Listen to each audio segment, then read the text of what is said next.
Hello दोस्तों, field technician other home appliances training में आपका स्वागत है। पिछले वीडियो में हमने जाना था ईएमएफ क्या होता है, ईएमएफ कैसे इंड्यूस होता है, उसके बारे में। आज हम इस वीडियो में सीखेंगे बिजली के बुनियादी ढांचे, फैराडे का नियम, लेंज का नियम और ओम का नियम। आज का हमारा सेशन है 13 नंबर का, सेशन 13। पिछले सेशन 12 में हमने सीखा था ईएमएफ के बारे में। आज हम सीखेंगे बिजली के बुनियादी ढांचे, फैराडे लॉ, लेंज लॉ और ओम्स लॉ क्या होते हैं, इनके बारे में। इस सत्र को पूरा करने के बाद आप निम्न कार्य कर सकेंगे। फैराडे के दो नियमों को, विद्युत चुंबकीय प्रेरण नियम को परिभाषित करना, लेंज का नियम क्या होता है उसके बारे में डिस्क्रिप्शन में उसे समझाना, ओम का नियम क्या होता है, ओम के नियम को स्पष्ट करना। ये आप इस सेशन को पूरा करने के बाद में आप ये निम्न कार्य कर सकेंगे। सबसे पहले आता है फैराडे का नियम। फैराडे ने जो नियम दिया था वो 1831 ईस्वी में दिया था। और फैराडे का नियम कैसे पड़ा, फैराडे नाम कैसे पड़ा कि एक वैज्ञानिक था जिसका नाम था माइकल फैराडे, उसी के नाम पर यह नियम रखा गया, फैराडे का नियम। क्योंकि ये नियम माइकल फैराडे ने दिया था 1831 ईस्वी में, इसलिए उसी के नाम से इसका नियम का नाम पड़ा है कि फैराडे का नियम। माइकल फैराडे ने विद्युत चुंबकीय प्रेरण के संबंध में दो नियम दिए थे, जिसमें से पहला नियम कुछ इस प्रकार है। फैराडे का प्रथम नियम, फैराडे का पहला नियम, जब भी सर्किट के माध्यम से जोड़ने वाली फ्लक्स को बदला जाता है तो एक ईएमएफ उत्पन्न होता है या ईएमएफ प्रेरित होता है। इसका मतलब यह है कि जब एक कंडक्टर को चुंबकीय क्षेत्र में रखा जाता है या जब एक कंडक्टर को बदलते चुंबकीय क्षेत्र में रखा जाता है तो उसमें ईएमएफ उत्पन्न होने लगता है या उसमें ईएमएफ प्रेरित होता है।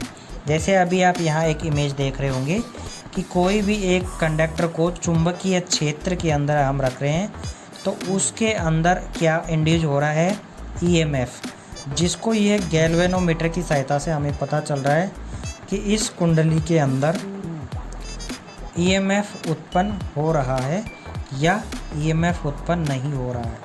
तो इसका पता हम कैसे लगा सकते हैं कि कोई भी चुंबकीय क्षेत्र के अंदर कुंडली को रखते हैं और उसको हम गैल्वेनोमीटर से जोड़ते हैं तो गैल्वेनोमीटर की सुई बताती है कि ये ईएमएफ पॉजिटिव है या नेगेटिव है, इसके बारे में।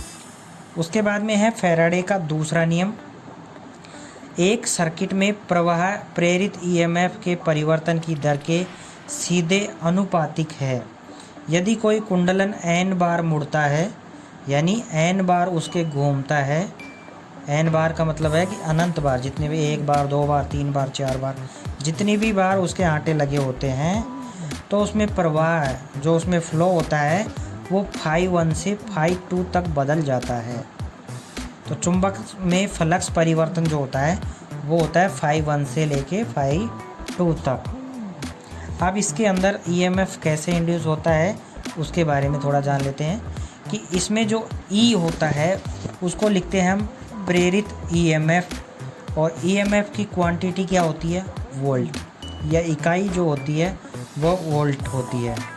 तो ई क्या है यहाँ पे, ईएमएफ, इलेक्ट्रोमोटिव फोर्स। एन क्या है यहाँ पे, नंबर ऑफ टर्न्स, कुंडलों के घुमावों की संख्या, कितने कुंडले यहाँ पे घुमाए हैं या कितने टाँके इसमें घूमे हुए हैं। जैसे अभी आप यहाँ पे देखेंगे 2 घुमावदार कुंडली ऊपर है और 4 घुमावदार कुंडलियाँ नीचे हैं। उसके बाद में है φ1 और φ2। φ1 और φ2 क्या है यहाँ पे, फ्लक्स में परिवर्तन, जो चुंबकीय फ्लक्स है उसमें परिवर्तन है ये φ1 φ2। उसको हम लेते हैं वेबर में, इसकी इकाई क्या होती है फ्लक्स की, वेबर होती है। टी है, टी यानी समय, समय परिवर्तन द्वारा किया गया, जैसे कितने समय में ये कार्य किया गया, और समय की इकाई होती है सेकेंड। तो ये नियम दिया था फैराडे ने, दूसरा नियम। अब हम इसको कुछ इस प्रकार समझते हैं कि फैराडे ने जो नियम दिया था उसको Faraday laws EMF equal to N D phi by D T. लेकिन जो फैराडे ने नियम दिया था उसी का यहाँ पे एक देखेंगे आप, एन के आगे जस्ट माइनस का सिंबल है। माइनस का सिंबल यहाँ क्या दिखाता है, यहाँ पे ये दिखाता है लेंज का नियम। तो यहाँ पे ये जो माइनस का सिंबल है ये यहाँ पे दिखा रहा है लेंज का लॉ। और फैराडे का यही नियम है कि ईएमएफ बराबर N D phi by D T. तो डी फाई यानी क्या है, फ्लक्स में परिवर्तन बटा टी, टी यानी समय, कितने समय में वो परिवर्तन हुआ है। एन क्या है, number of turns, number of संख्या। बी देखेंगे अभी यहाँ पे एन है नंबर ऑफ टर्न्स, फाई है मैग्नेटिक फ्लक्स, और बी है यहाँ एक्सटर्नल मैग्नेटिक फील्ड, और ए है एरिया ऑफ कॉइल। जो फाई होता है उसको हम लेते हैं बी और ए में। बी क्या है यहाँ, एक्सटर्नल मैग्नेटिक फील्ड, और ए है एरिया ऑफ कॉइल, कॉइल का कितना क्षेत्रफल है, ये सारी चीज़ें। तो फैराडे के नियम का जो अपोजिट करता है या उसका विरोध करता है उसे हम लेंज का नियम कहते हैं। और फैराडे के नियम में जो फैराडे के नियम का अपोजिशन कर रहा है या उसका विरोध कर रहा है वो है यहाँ पे माइनस का सिंबल, जो यहाँ क्या दिखा रहा है, लेंज का लॉ, लेंज का नियम। उसके बाद में है लेंज का नियम। लेंज का नियम क्या है अभी मैंने आपको बताया था, लेकिन हम इसको डिटेल से समझ लेते हैं कि लेंज का नियम क्या है। प्रेरित धारा की दिशा हमेशा ऐसी होती है कि वह इसके कारण का विरोध करती है। मैंने अभी बताया था कि जो फैराडे के नियम का विरोध करता है, ईएमएफ का विरोध करता है, वही लेंज का नियम है। इसका मतलब यह है कि यदि प्रेरित धारा का कारण धारा में परिवर्तन है और उसका वह विरोध करता है तो यही नियम है लेंज का नियम। उसके बाद में है यदि किसी सर्किट में करंट बढ़ता है तो उसमें प्रेरित करंट उसकी वृद्धि का विरोध करता है, वो लेंज का नियम कहलाता है। दूसरी ओर यदि किसी सर्किट में करंट घटता है तो प्रेरित करंट घटने का विरोध करता है, तो वो है लेंज का नियम। यानी कुल मिला के बात ये है कि यहाँ पे फैराडे के नियम का जो अपोजिशन करता है, विरोध करता है, वो ही लेंज का नियम कहलाता है। जो फैराडे के नियम में यहाँ पे माइनस का सिंबल आता है, वही माइनस का सिंबल लेंज के नियम से ही आता है। वो लेंज का नियम क्यों कहलाते हैं, क्योंकि ये इसका विरोध करता है N D phi by D t का। ईएमएफ जो इंड्यूस हो रहा है उसका ये विरोध कर रहा है लेंज का नियम, इसलिए ये यहाँ पे एन से शुरू में minus N D phi by D t इस प्रकार से आता है। उसके बाद में है विद्युत परिपथ क्या है। परिपथ क्या है, अब आता है ओम का नियम। ओम का नियम समझने से पहले यहाँ पे एक परिपथ को हमें समझ लेना चाहिए। यदि बल्ब और बैटरी तारों की मदद से जुड़े हुए थे, अभी आप यहाँ पे देखेंगे, यहाँ पे बैटरी लगी हुई है, बल्ब लगा हुआ है और तार हैं, इसको समझते हैं, और रास्ता पूरा हो गया है तो करंट प्रभावित होगा और बल्ब चमक जाएगा। जैसे हमने बैटरी, बल्ब, स्विच और तार, इनको आपस में कनेक्शन करके हमें इस प्रकार डायग्राम की सहायता से इस प्रकार हम जोड़ देंगे तो उस समय बल्ब जो है हमारा ग्लो करने लगेगा, चमकने लगेगा या जलने लगेगा या उजाला करने लगेगा। तो ये एक सर्किट बनता है पूरा का पूरा। सर्किट बनने के लिए यहाँ पे वायर की आवश्यकता पड़ती है, वोल्टेज स्रोत की आवश्यकता पड़ती है, लोड की आवश्यकता पड़ती है बल्ब की, और उसको ऑन ऑफ करने के लिए हमें स्विच की आवश्यकता पड़ती है। अगर सर्किट टूट जाता है, सर्किट कब टूटता है, जब स्विच को बंद कर देंगे, करंट का फ्लो नहीं होगा, प्रवाह, उस समय विद्युत धारा का प्रवाह बंद हो जाता है और बल्ब जो है वो हमारा चमकना बंद कर देता है या बल्ब जो है हमारा बुझ जाता है। इलेक्ट्रिक सर्किट के निरंतर और बंद मार्ग को इलेक्ट्रिक सर्किट कहा जाता है। इस पूरे परिपथ को, जलते हुए बल्ब को कनेक्टेड, सारी चीज़ें कनेक्टेड हैं, बल्ब जल रहा है, इसको हम एक इलेक्ट्रिक सर्किट बोलते हैं या इसे एक इलेक्ट्रिक सर्किट कहते हैं। अब समझते हैं हम ओम के नियम। ओम्स लॉ, ओम का नियम क्या है। ओम के नियम के अनुसार यदि ताप और भौतिक अवस्थाएं नियत रखी जाएं तो किसी प्रतिरोधक या अन्य ओमीय युक्ति के सिरों के बीच उत्पन्न विभवांतर जिससे प्रेरित धारा के समानुपाती होता है, ये जॉर्ज साइमन के ओम का नियम है। तो ये बातें किसने कही थी? जॉर्ज साइमन ओम ने। अब हम इसको हमारी आसान भाषा में ऐसे समझते हैं कि कोई भी परिपथ है जिसका तापमान और उसकी भौतिक अवस्थाएं कांस्टेंट यानी नियत रखी जाएं, तो किसी प्रतिरोधक के सिरों के बीच में जो वोल्टेज उत्पन्न होता है वो उसके धारा के डायरेक्ट समानुपाती होता है।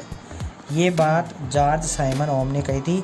और जॉर्ज साइमन एक क्या है? साइंटिस्ट है, वैज्ञानिक है, जिन्होंने ये ओम का नियम दिया था। उसी के नाम से इस नियम को जाना जाता है, ओम्स लॉ के अनुसार। अब हमने बात कही है कि कोई भी रेजिस्टेंस के अक्रॉस जो वोल्टेज उत्पन्न होता है या प्रभावित होता है तो वो डायरेक्ट प्रोपोर्शनल होता है आई की। वी प्रोपोर्शनल आई यहाँ पे दिखाई दे रहा है आपको। वी प्रोपोर्शनल आई यानी वोल्टेज डायरेक्टली प्रोपोर्शनल है करंट के। अब यहाँ पे V बटे आई का इधर रूपांतरण करेंगे तो यहाँ पे नियतांक आ जाता है। और नियतांक क्या है? यहाँ पे रेजिस्टेंस। यहाँ पे R रेजिस्टेंस है, V वोल्टेज है और I करंट है। तो कोई भी प्रतिरोधक के सिरे पर उन दोनों के बीच में उत्पन्न होने वाला विभवांतर वो विद्युत धारा का या उसमें प्रभावित होने वाली धारा का समानुपाती होता है। यही ओम का नियम कहलाता है। उसके बाद में आता है ओम के नियम का सत्यापन कैसे करते हैं। ओम का नियम क्या है, इसका सत्यापन कैसे करें। सबसे पहले ओम के नियम को सत्यापित करने के लिए हम एक टेस्ट कर रहे हैं या हम एक प्रैक्टिकल कर रहे हैं। उद्देश्य है हमारा, हम उदाहरण के लिए एक बैटरी और एक शक्ति स्रोत का उपयोग करके एक सर्किट को इकट्ठा करके ओम के नियम को सत्यापित करेंगे। ओम के नियम को सत्यापित करेंगे। हम सर्किट के माध्यम से बहने वाले धारा को मापने और वोल्टेज और सर्किट के प्रतिरोध के बीच संबंध निर्धारित करेंगे। उपकरण हम लेंगे, एक तो बैटरी लेंगे, एक प्रतिरोधक लेंगे रेजिस्टेंस, और कनेक्टर्स लेंगे।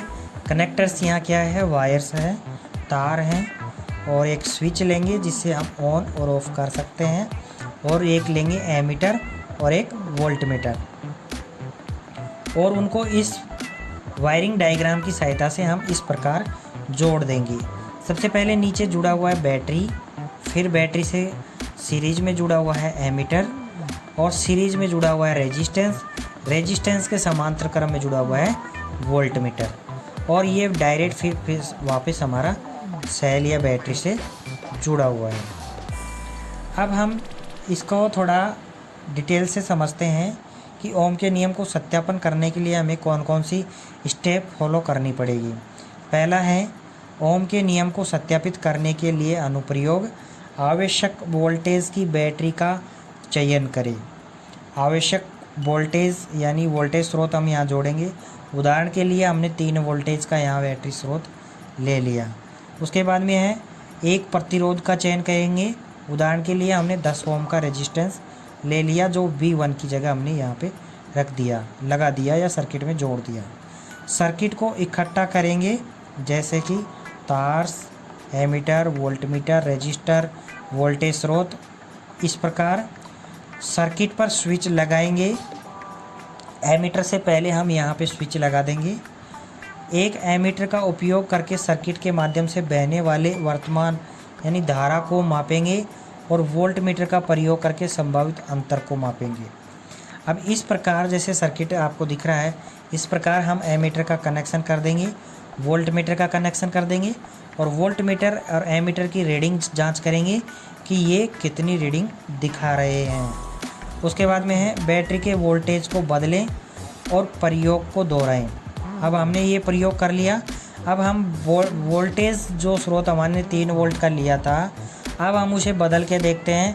बदल के देखेंगे तो वोल्टेज का जो ग्राफ बनता है वो वर्तमान रीडिंग के साथ में अलग अलग ग्राफ जो है बढ़ता जाता है। वोल्टेज को स्थिर रखकर और प्रतिरोध मूल्य को बढ़ाकर प्रयोग को दोबारा दोहराएं।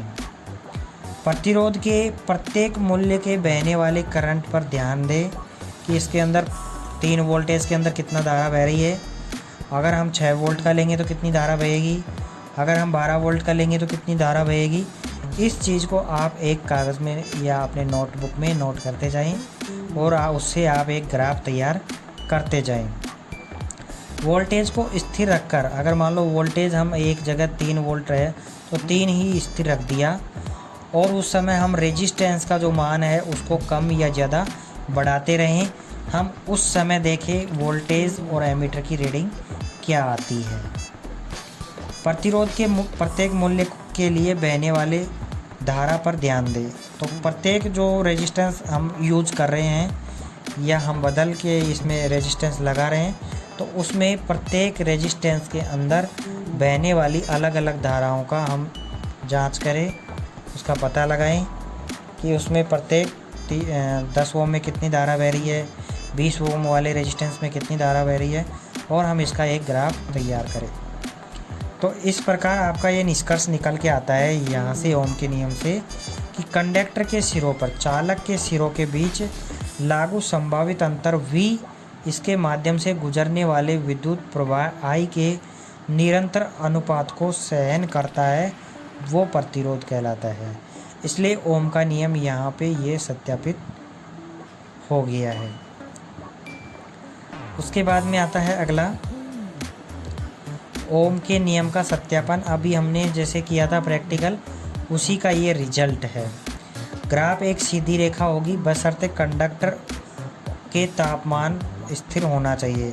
जो भी चालक हम ले रहे हैं या कंडक्टर हम यूज़ कर रहे हैं उसका टेम्परेचर कांस्टेंट होगा तो उसकी ग्राफ आपको ऐसे दिखाई देगी या इस प्रकार से ग्राफ बनेगी। यदि तापमान स्थिर नहीं है तो कंडक्टर ओम के नियम का पालन नहीं करेगा और एक ग्राफ सीधी रेखा नहीं बनेगी। उस समय सीधी रेखा नहीं बनेगी। सभी कंडक्टर जो ओम के नियम को नहीं मानते हैं उन्हें गैर ओमीय कंडक्टर कहा जाता है।